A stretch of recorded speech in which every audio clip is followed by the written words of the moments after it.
People really respond to Everett McGill in Oh Brother. I'm a Dapper Dan man. Danny Ocean comes up a lot because I did 3 of them. And going back to Frank Sinatra, it's kind of an iconic role. I'm George Clooney. I've been an actor for 40 years and a director for, I don't know, about 20. I've learned very little, but what it is, this is what I've learned.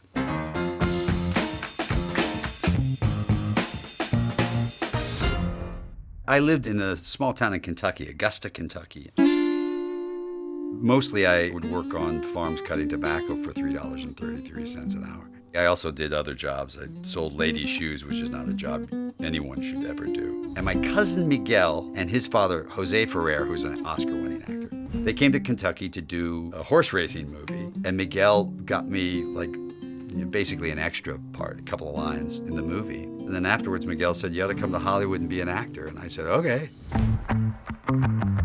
So I moved to LA in 1982, and I didn't have a job, didn't have a car, slept on the floor of an apartment of a buddy of mine, and rode a bike to audition.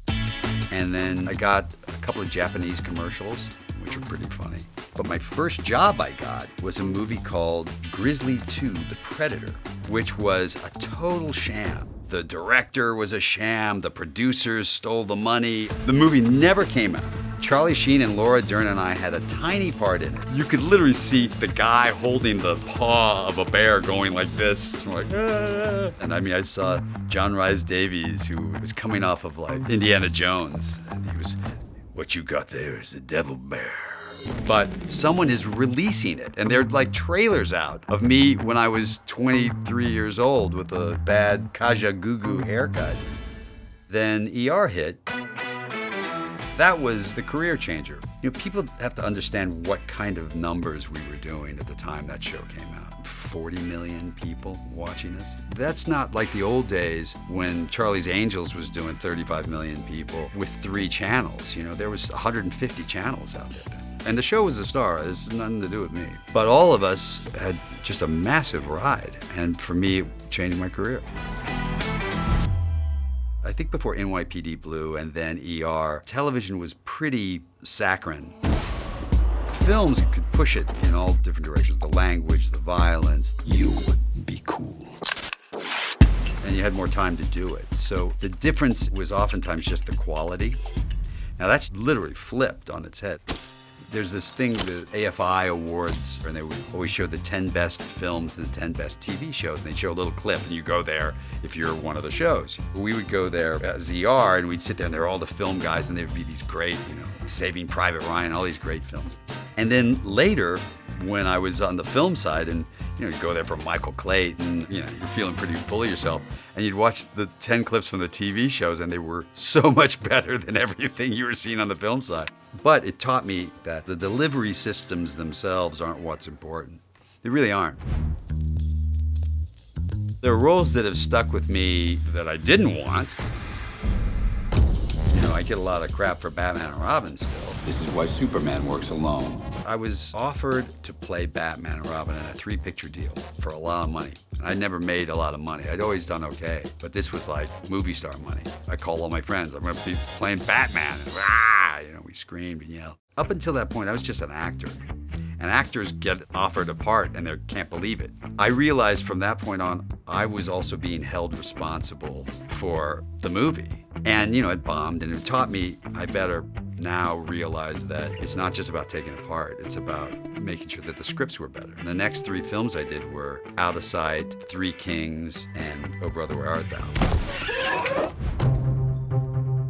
You have been invited to participate in this piece, not to approve this piece. Good Night and Good Luck, that was the one for me. I'd been very vocal about the war in Iraq, and they'd picketed my movies, and there was a real sort of sense of you're not allowed to speak up about these things.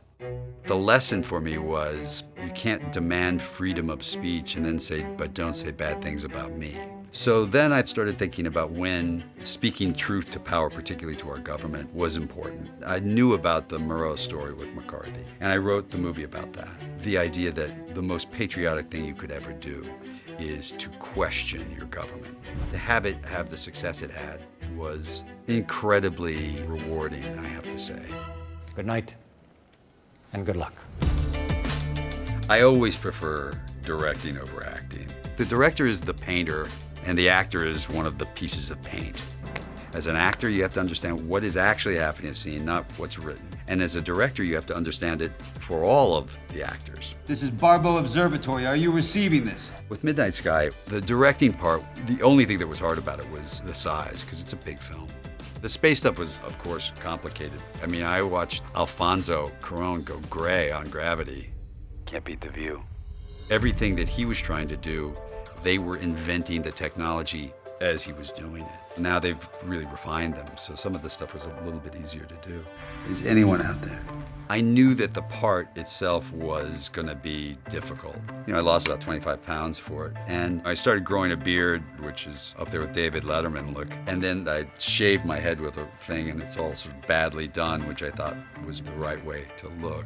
But more than anything, he needed to be weak, and it also had to have no charisma. So I was the right person to play. Every time an actor comes in to audition, we on the other side are sitting there praying that the next person that comes in the room is the answer to our problem. If you think that way as an actor coming in, you'll give a very different performance. Confidence is a very big part of what we do. If I'm about to hire an actor and there are two of them there and they're both equally good and equally as interesting, I'm gonna cast the one that I feel the most confident in, that I feel I can trust with the show. You can't lose a job you don't have. So every single time you go in for an audition, you're gambling with house money. Swing for the fences, do what you wanna do. If you don't get it, you didn't have it before, so you didn't lose anything. That's either. It's a spaceship. I hope everybody watches The Midnight Sky on Netflix.